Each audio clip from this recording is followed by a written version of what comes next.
This episode is brought to you by Progressive Insurance. Do you ever find yourself playing the budgeting game? Shifting a little money here, a little there, and hoping it all works out?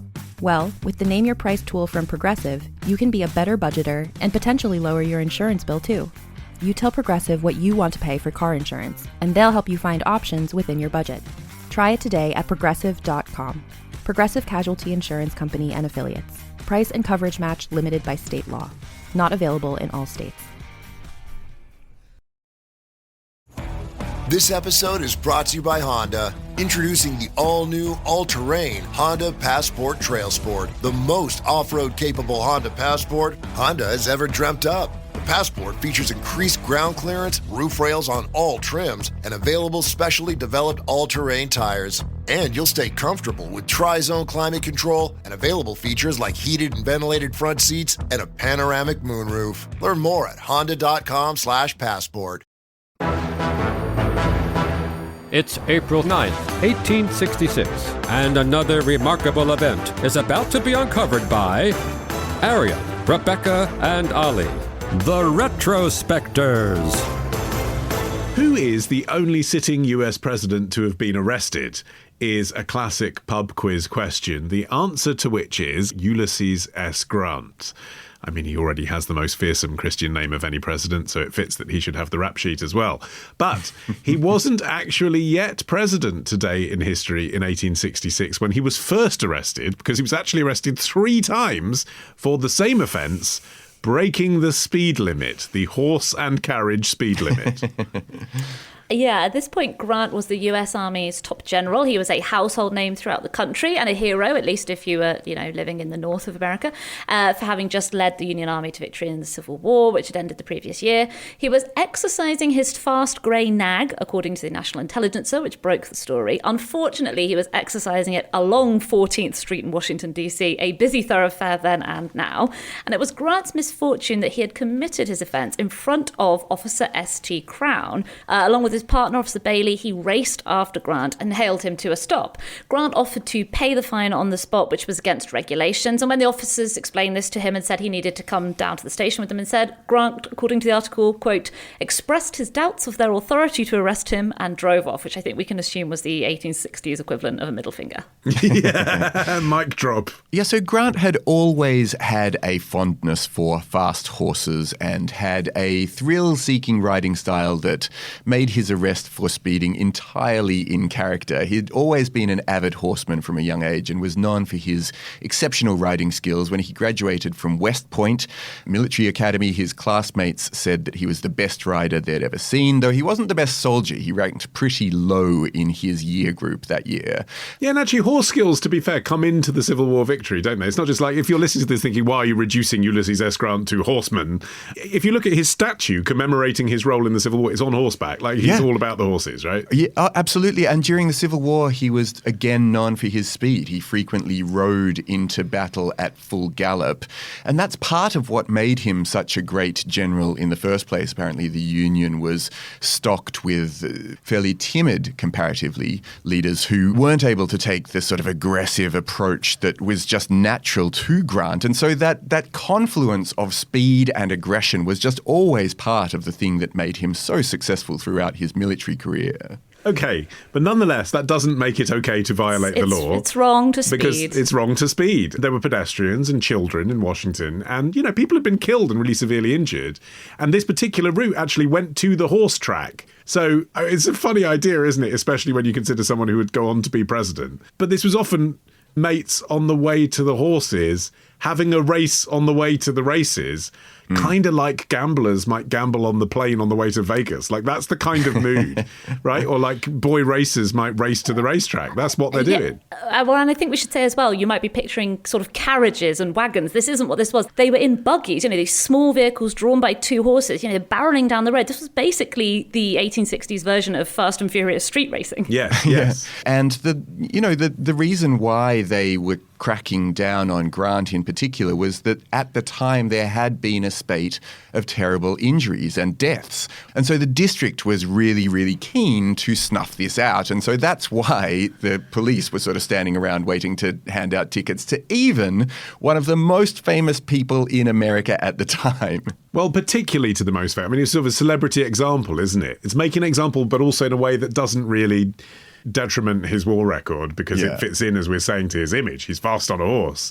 So, he's not going to mind this being reported, but it does tell everybody there's a speed limit, don't break the speed limit. Yeah, and as you can imagine, Grant was a very divisive figure across the country as a whole. And so the news of his arrest, and particularly his apparently scornful attitude towards law enforcement officers, was reprinted all over the country with a lot of glee in the defeated southern states. One Virginia newspaper lamented that it was a bad example in General Grant to violate a law, but a worse one to treat the officers of law with contempt.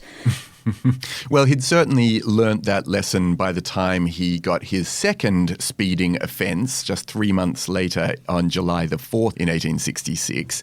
The Richmond Daily Dispatch detailed a second speeding incident where Grant had been caught riding too fast through the streets of Washington, D.C. again. But this time, the article noted, Grant took the arrest very much in his stride, and he responded to the officers with good humour this time, calling the situation an oversight on his part, and he then rode over to the second precinct station without any protest, where he promptly paid the fine for his infraction. So he'd learnt from the fact that the last time out, it hadn't gone particularly well for him to have not just gone with the flow, and it led to this bad publicity that this time he was determined not to incur. All of this was kind of light-hearted nonsense until 6 years later we get to the stage where he is arrested again for speeding again, but this time as a sitting US president. And what's interesting is at this point, this is not reported anywhere. We only know this because the police officer that did the arrest blabbed about it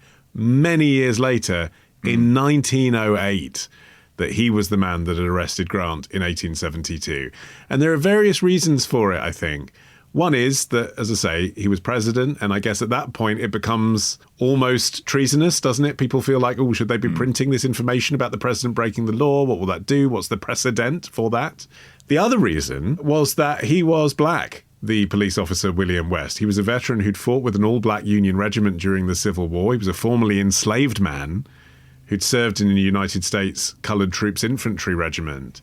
And so the idea of a black soldier arresting the president would have upset a lot of those people in the South. But of course, with this president, it was particularly interesting because this was a president that was brought up believing in the emancipation of everybody, and everybody deserves the vote, and fighting in particular for African-American rights, which is how he ended up in the Civil War in the first place. And he's being arrested by a black soldier. Some people would have thought that was ironic. What was interesting is clearly for Grant, he sort of thought it was apt. Like he was sort of happy to talk, we understand from the reports of 1908, to this black soldier. So the way that West told the story all those years later was that on the day in question, when he first encountered Grant, he was among several officers at the scene of an accident where a mother and child had been knocked down by a speeding carriage, the latest victim of the reckless driving epidemic in the nation's capital. He was interviewing witnesses at the scene when they saw these buggies come racing down the street. They were at it again. They drew them all to a halt, and West stopped one and realised that the driver of the pair of fast horses was President Grant. He let him off with a warning. He said that his reckless conduct had, quote, set the example for a lot of other gentlemen. And then the very next day, again, as West told it, he was on patrol at the corner of M and 13th Street when he saw the same group of buggies come racing along again, 5 or 6 of them. And the irate Officer West called them all to a halt, and he realised, after having to pursue them for a whole block while they slowed down, that it was Grant again. Grant did try the old, I didn't realise I was going so fast, officer. But West said, duty is duty, sir, and I will have to place you under arrest. So the president and his buddies dutifully accompanied him down to the police station, where they put down a $20 bond apiece, and they were allowed to leave, although the story goes Grant had to walk back to the White House because his vehicle had been confiscated. The next day, the case against them was heard. 32 the next day? Justice was swift, Wow. yes it was. And considering it was the next day, they somehow got 32 ladies of the city to testify about the menace of these speedhead drivers. Grant did not appear for the hearing, I think quite sensibly deciding it was better to forfeit his $20 bond than appear in court. critics point out that there's no primary source documentation or formal records to support West's story. And that does raise doubts about its accuracy. West himself had no official documents, and so this story came to be regarded as an alleged event rather than something that definitely happened. But some of those documents could have been conveniently lost or scrubbed, because who are you going to believe, the president or this lowly officer? Well, what struck me was, as Rebecca said, these women who supposedly turned up at the court to testify against the guys that Grant was hanging out with. These are the president's mates. And they managed to find dozens of women to come and say, yeah, this is antisocial behaviour. I mean, that really shows you that it must have been a really serious problem in this area of Washington. Or they were Southern ladies who just wanted to have their moment.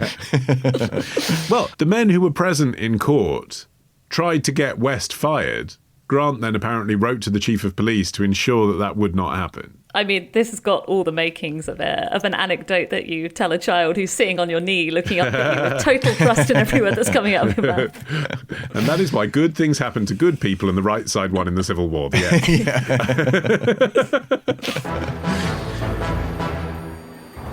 To hear more from us on this topic, join Club Retrospectors now. Unlock our weekly bonus bits at patreon.com/retrospectors.